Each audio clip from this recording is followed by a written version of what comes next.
Night of storms sparking tornado warnings, creating a lightning show in the skies, knocking down trees, cutting power to thousands of people. Storm Team 8 was tracking it all. We have team coverage tonight. Let's start in the 24-hour tracking center with Chief Meteorologist Bill Steffen. Well, the good news is the severe thunderstorm watch is now only in effect for the counties that border Indiana. That will be canceled shortly. It's supposed to end at 2 a.m. Also, all the warnings have been canceled, at least the severe thunderstorm and tornado warnings. A large area of significant rain remains over the region here, as you can see in that yellow color here, with some places experiencing up to 4 inches of rain. Kyle will have more on that for you in just a second.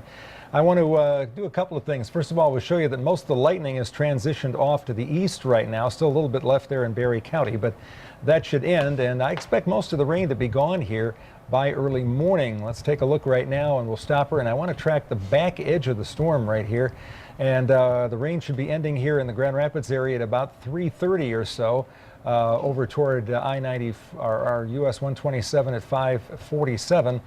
Back edge of the rain into the Kalamazoo area by around 5 a.m. and all the way over to Jackson by around 6 to 7. So as we get toward daybreak, all of this will be moving off to the east into Canada and also into Ohio. Here's a look right now at what we can expect in terms of the watch. You can see there's really not much left except for the counties there that border Indiana. And like I said, this will all be done by 2 a.m. Kyle's here to tell you about some extremely heavy rain that fell here tonight off to the south of Grand Rapids. And Bill, reports starting to come into the tracking center of roads being washed out, at least rural roads, driveways being washed out, significant basement flooding. What you're looking at here, this red polygon that covers parts of southern Ottawa, Kent, and Ionia County, and then a good chunk of Barry, Allegan, and Eaton County is a flash flood warning overnight. We had that torrential rainfall, some standing water because that water wasn't able to run off fast enough or soak into the ground. Some of these totals exceeding 2.5 inches. In fact, much of Allegan and Barry County we're dealing with flooding right now. Some pretty substantial rainfall amounts. We've had reports up close to 4 inches across parts of Allegan and Barry County. Martin, Hopkins, over toward Orangeville and Circle Pines. Really heavy rainfall for these areas, and so flooding is going to be a risk overnight. If you do have to travel tonight, especially across these areas, the rural roads, make sure you keep your high beams on when you can, because if you're on a dirt road or even perhaps a paved road, a culvert could have washed out. We could be looking at significant road damage. You don't want to drive into a washed out road.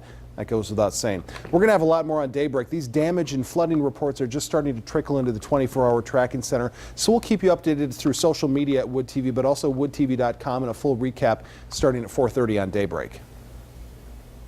Thank you, Kyle. And as of this morning, we are hearing of trees down in Allegan, Barry, and Van Buren counties. This is a picture from M89 and 131 in Plainwell. Those trees brought down several power lines as well. 24-hour News 8's Marley Ginter's tracking how many are without power right now. Marley? Well, you know, Brian, at one point I was tracking 30,000 people without power. Right now, though, that number has come down to about 23,000. And we're talking about that's over 6 counties that I've been looking at. If we can go ahead and put up the Consumers Energy power outage map, and this really shows you exactly how many people that we're dealing with over here. I want to start over down at Kalamazoo County. You can do this yourself if you pull up the Consumers Energy website and go to its outage map. If you click on Kalamazoo County, we're seeing 7,000 people right now without power. And what we've been noticing too is that was one of the, earlier in the evening, not many people were without power there. So we're not sure what's going over there in Kalamazoo County. Over in Van Buren County, we're seeing 7,000, more than 7,000 people without power. Click on up to Allegan County, more than 8,000. And in Kent County, had quite a few earlier, but we're seeing more people getting their power back on. Right now, only down to 172 people without power. As we were looking at the damage too, we were noticing that there were trees, power lines down across Van Buren, Allegan, and Barry counties. In Allegan, they had quite a few problems with some of those trees actually blocking the roadways, having to divert traffic. So these are the things that we will be keeping on throughout the night. Live at the live desk, Marley Ginter, 24-hour News 8. 24-hour News 8's Tom Hillen was in South Haven when the strong winds blew in. He's live now on the phone. Tom?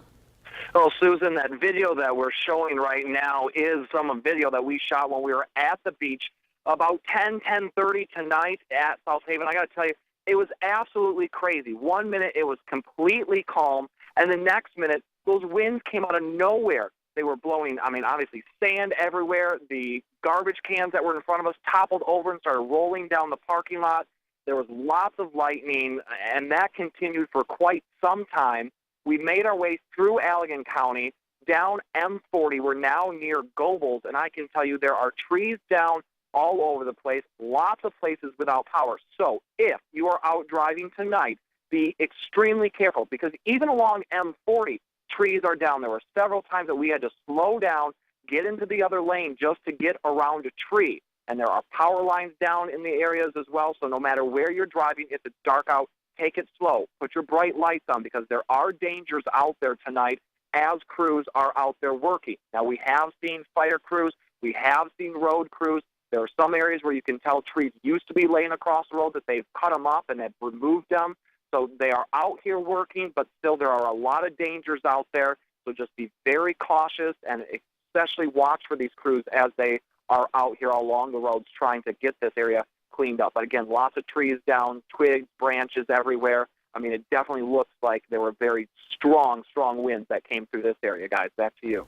Okay, Tom Hillen, thank you. Of course, that video shows just how strong that wind and all that rain coming through the area really was. We're staying on top of the situation out there. We'll bring you live coverage on the damage on daybreak.